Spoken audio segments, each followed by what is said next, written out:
आपने नोटिस किया है, आपको पता होता है कि क्या करना है, कैसे करना है, कब करना है, फिर भी आप उसे डिले कर देते हो। और फिर एक आवाज़ आती है कि मैं इतनी लेज़ी क्यों हूँ, सब तो कर रहे हैं, मैं ही क्यों अपनी लाइफ में स्टक हूँ। आज का वीडियो मोटिवेशन के बारे में बिल्कुल भी नहीं है और ना ही डिसिप्लिन के बारे में है। आज मैं आपको बताऊंगी कि जब प्रोक्रेस्टिनेट करते हो आप, तो आपका माइंड एक्चुअली में क्या कर रहा होता है। सबसे पहले एक चीज़ क्लियर कर लेते हैं।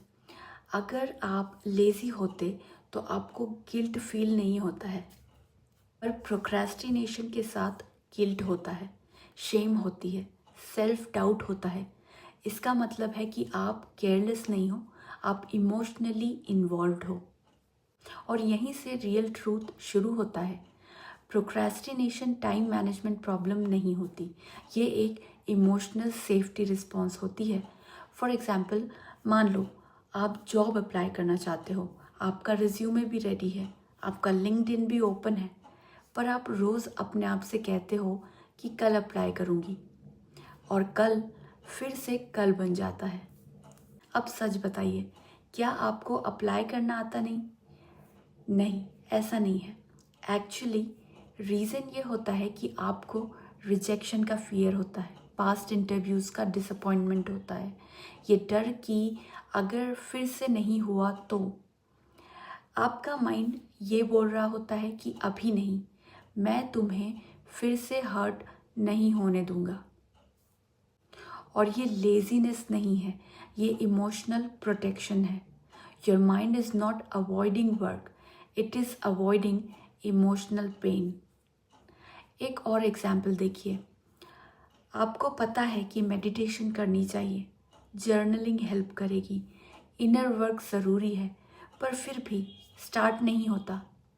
क्यों? क्योंकि साइलेंस डेंजरस लगता है। साइलेंस में इमोशंस सरफेस हो जाते हैं जो आप सालों से अवॉइड कर रहे हो। इसलिए माइंड बोलता है नेटफ्लिक्स देख लेते हैं, फ़ोन स्क्रॉल कर लेते हैं। ये डिस्ट्रैक्शंस नहीं, ये इमोशनल बफरिंग है। Now listen carefully.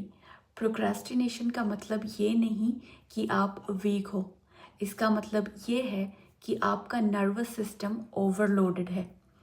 जब बॉडी सेफ फील नहीं करती तो एक्शंस इम्पॉसिबल लगते हैं। डिसिप्लिन वहाँ काम करता है जहाँ सेफ्टी होती है। कभी ऐसा होता है कि आप एक डिसीजन लेना चाहते हो, करियर शिफ्ट या फिर बिजनेस स्टार्ट या सिटी चेंज, पर आप फ्रीज हो जाते हो क्योंकि आपका माइंड ये कैलकुलेट कर रहा होता है कि इस काम में रिस्क ज़्यादा है, स्टेबिलिटी का क्या, पेरेंट्स का क्या होगा अगर फेल हो गए तो। ये ओवर थिंकिंग नहीं है, ये सर्वाइवल इंस्टिंक्ट है। अब मैं आपको एक सिंपल चीज़ बोलूँगी, इससे ज़्यादा कुछ भी नहीं। नेक्स्ट टाइम जब आप प्रोक्रेस्टिनेट कर रहे हो, खुद से आप एक ये सवाल पूछिएगा कि अगर मैं ये काम स्टार्ट कर दूँ तो मुझे कौन सा इमोशन फील करना पड़ेगा जिससे मैं डर रहा हूँ। फियर को समझना प्रेशर लगाने से ज़्यादा पावरफुल होता है। मैं भी एक फेज में थी जहाँ मुझे क्लैरिटी नहीं थी, पर एक्शन आ ही नहीं रहे थे उसकी वजह से। और जब मैंने खुद को पुश करना बंद किया और समझना शुरू किया, तब धीरे धीरे एक्शन नेचुरल बन गए। अगर आज आप प्रोक्रेस्टिनेट कर रहे हो तो प्लीज़ ये याद रखिए, आप लेज़ी बिल्कुल भी नहीं हो, आप ब्रोकन भी नहीं हो। आपका माइंड बस ये चेक कर रहा है कि इज़ इट सेफ नाउ। जिस दिन सेफ्टी फील होने लगेगी, एक्शन ऑटोमेटिक आ जाएगा। Be gentle with yourself. You are not delaying your life, you are learning how to feel safe inside it.